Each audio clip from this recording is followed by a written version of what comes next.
மாசி மகத்தன்னைக்கு புனித நீராடுவது ஏன் சிறப்புன்னு தெரியுமா? அதை பற்றி தான் இன்னைக்கு இந்த வீடியோவில் பார்க்க போகிறோம். இந்த வீடியோவை ஸ்கிப் பண்ணாமல் பாருங்கள். மாசி மகத்தில் வர பௌர்ணமியும் மக நட்சத்திரமும் சேர்ந்து வர இந்த நன்னால தான் மாசி மகமாக கொண்டாடுறோம். எல்லா மாதத்துலேயும் மக நட்சத்திரம் வந்தாலும் மாசி மாதத்தில் வர மக நட்சத்திரத்துக்கு 1-2 இல்லை பல தனி சிறப்புகள் இருக்குது. சாஸ்திர முறைகள் படி சந்திர பகவான் சிம்ம ராசி மக நட்சத்திரத்துக்குள்ளே சஞ்சரிக்கிற நாளை தான் மாசி மகம் அப்படின்னு சொல்கிறோம். அதுவே குரு பகவான் மக நட்சத்திரத்துக்குள்ளே 12 வருஷத்துக்கு ஒரு முறை நுழைவார்.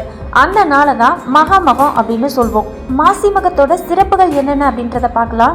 மகம் அப்படிங்கிறது ராஜாக்கள், பேரரசர்கள் இவங்கெல்லாம் பிறந்த நட்சத்திரம் தான். மாசி மகத்தன்னைக்கு மேல் உலகத்துல இருந்து 30 கோடி தேவர்களும் நம்மளோட பித்ருக்களும் பூமியில உள்ள நதிகளில் நீராடி அவங்களோட பாவங்களை போக்கிக் கொள்வதற்காக பூமிக்கு வருவதா ஐதீகம். இதனாலதான் மாசி மகத்தன்னைக்கு பூமி முழுவதுமே தெய்வீக ஆற்றல் பரவி இருக்குமா. குறிப்பா புனித நதிகள்ல அதிகமா தெய்வீக ஆற்றல் நிறைந்திருக்குமா. அந்த சமயத்துல நாமும் போயிட்டு நீராடணும் அப்படின்னா நம்மளோட பாவங்கள் நீங்கி நன்மைகள் அதிகரிக்கும். அது மட்டும் இல்லாம தெய்வீக ஆசீர்வாதம் கிடைக்கும் அப்படிங்கிறது நம்பிக்கை. இதனாலதான் ஏரி, குளம், ஆறு, கிணறு இதுல எதுலையாவது ஒன்றுலையாவது மாசி மகத்தன்னைக்கு புனித நீராட வேணும் அப்படின்னு சொல்றாங்க. மாசி மகத்தன்னைக்கு எல்லா கோவில்லையும் தீர்த்தவாரி உற்சவம் நடக்கிறது வழக்கம்.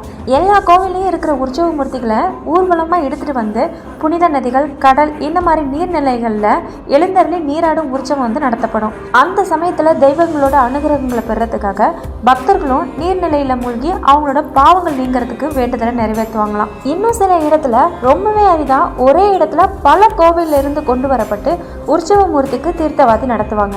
மாசி மகத்தன்னைக்கு எந்தெந்த தெய்வங்களை வழிபடலாம் அப்படின்னு பார்க்கலாம். பொதுவா ஒவ்வொரு உற்சவம் அல்லது விரத நாள் அன்னைக்கு ஏதாவது ஒரு தெய்வத்துக்குரியதா தான் இருக்கும்.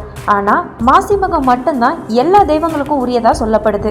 சிவபெருமான் வருண பகவானுக்கு சாப விமோசனம் அளித்த நாள் அப்படிங்கிறதால இது சிவனுக்குரிய நாளாகவும், சிவபெருமானுக்கு முருகபெருமான் மந்திர உபதேசம் அளித்த நாள் அப்படிங்கிறதால முருகபெருமானுக்குரிய நாளாகவும், தட்சனோட மகள் தாட்சாயணியாக அவதரித்ததால இது பார்வதி தேவிக்கு உரியதாகவும், பாதாளத்துல மறைச்சு வச்சிருந்த பூமியை வராக அவதாரம் எடுத்து மீட்டதால இது பெருமாளுக்குரிய தினமாகவும் கருதப்படுது.